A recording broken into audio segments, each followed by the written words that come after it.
Bhrigu was one of the Saptarishis. He looked into the future and said, this is how human beings will be. Till the end of the world, he predicted. Is he talking about you? No. He is talking about humanity as to how it will evolve, what it will do. And if the many combinations and permutations, if they are this kind, what will come towards them? If they are that kind, what will come towards them? Like this, he wrote a map. I want you to see this as a sketch. Suppose you make a sketch of the movement of the wind. Here low pressure is happening means we know wind is going to go there. High pressure is happening means we know wind is going to go away from that. So he made a map of humanity. Human consciousness, if it's like this, he will move here, he will move into this kind of womb, he will attract these kind of things, this will happen, that will happen, like this, elaborately he went into the whole thing. So Bhrigu Samhita this was called, this is a map of human consciousness till the end of this solar system. How human beings will evolve, what types of human beings will come, what are all the things which will factor. How to read this? He trained people. If an elaborate map is made of something, suppose you take have you seen a topographical map? Not the regular map. Have you seen the Geological Survey of India or the United States, they have this thing. Have you seen these maps? It will take a certain amount of training to read the map, it's all written there. Or have you seen the aeronautical maps? They're really complex, okay? If you want to fly from one part of the world to another, there is an aeronautical map. Unless you're well-trained, I've gone through these exams and I've passed the exams, but I don't think I can navigate from here to, let's say, South America successfully, because the planet is round, it's spinning, time zones are changing. All this is factored into the map. Somebody who knows how to read it, in 2 minutes he knows exactly what it is, coordinates he will write and he knows where to go.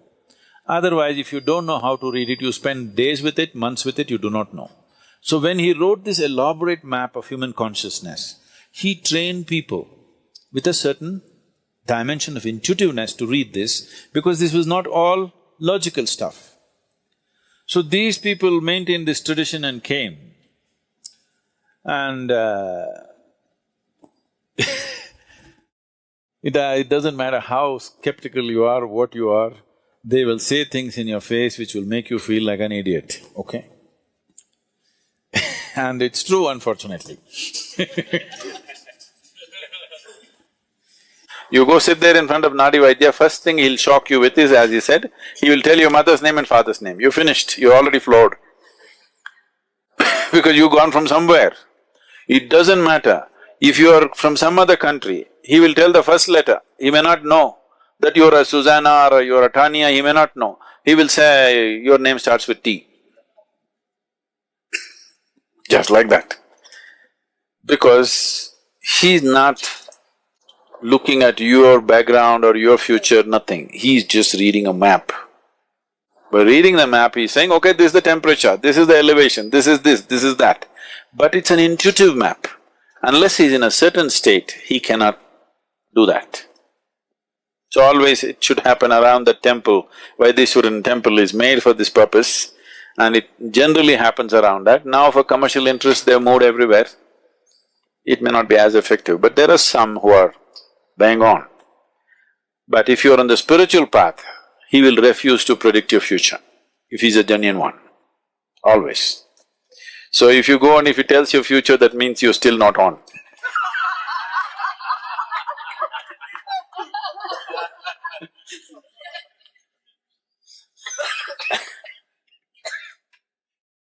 So, is destiny fixed?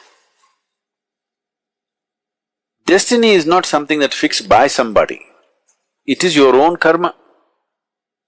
So your software is in a certain way, so naturally it'll function that way.